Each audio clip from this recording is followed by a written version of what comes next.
GM Shaheen साहब, मैं आता हूं के शर्मा जी, लेकिन जीएम शाहीन साहब, एक आकलन है वरिष्ठ पत्रकार अरविंद मोहन जी का।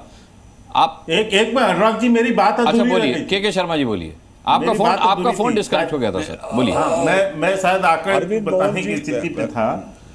मैं वही, मेरा प्रश्न था कि भैया आखिर 25 साल से 5 चुनावों से आपको जनता ने बाहर क्यों रखा, इस पर क्यों नहीं विचार हुआ? इससे गवर्नेंस के दोष माफ नहीं होते के शर्मा। सुन लीजिए, गवर्नेंस आपको इसलिए दी गई थी कि आप ठीक करेंगे।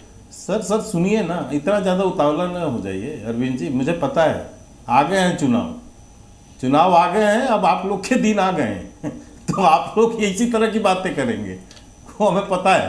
लेकिन वास्तविकता तो हम ये पूछना चाहते हैं आपसे कि इतने आपके लायक थे, लालू खानदान इतना लायक था जिसकी इतनी स्तुति गान हो रही है, तो इनको 5 बार से वहां की जनता चुन क्यों नहीं रही है? अभी मैंने रामकृपाल जी से, जब पुलिस की प्रेस कॉन्फ्रेंस चल रही थी, तो पूछा कि कुछ खास तथ्य बताए क्या पुलिस ने, तो रामकृपाल जी ने कहा ये तो केवल एक घटना को लेकर तथ्य बताए गए हैं। सवाल तो लाखों आपराधिक घटनाओं का है। एनसीआरबी के आंकड़े की हम बात कर रहे हैं, वो 21 से 23 का है, 23 के बाद 25 के आंकड़े भी आने अभी बाकी हैं। रामकृपाल जी देखिए, जो आज की तारीख में जो सवाल है, इसमें निश्चित रूप से सरकार जो कुछ बिहार में हो रहा है उसके लिए ये सवाल तो सरकार पर उठाए जाएंगे और सरकार से पूछे जाएंगे।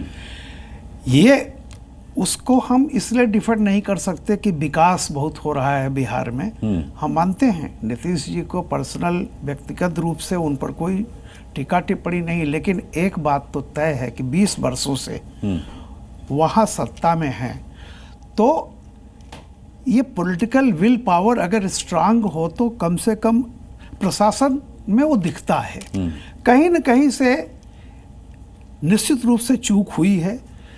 अब जो इधर पिछले एक हफ्ते में 4-5 दिनों में अचानक ये तेजी से घटनाएं हो रही हैं, कई आरोप प्रत्यारोप लगाए जा रहे हैं कि आने वाले समय में इलेक्शन का ये फायदा उठाने एक आरोप ये भी है रामकृपाल जी कि जब तेजस्वी यादव ने शहाबुद्दीन जिंदाबाद कहा, उसके बाद ये आपराधिक घटनाएं तेजी से बढ़ी। क्या ऐसा है? देखिए, मैं इसलिए कह रहा हूं कि मैं कोई इस पर लिंक, लेकिन एक बात ये भी है कि ये सवाल उठता है कि अचानक से ये जो लगातार एक दिन में 2 वारदातें, 3 वारदातें, अभी पिछले दिनों में ऐसा तो नहीं था बिहार में या उत्तर प्रदेश में, ऐसा तो नहीं है कि अपराध नहीं होते हैं, लेकिन उनकी श्रृंखला में अचानक बिल्कुल तेजी आ जाए तो इससे, जैसे कुछ बीजेपी के एकाध नेता ये भी कह रहे हैं कि ये नीतीश को बदनाम करने की साजिश है।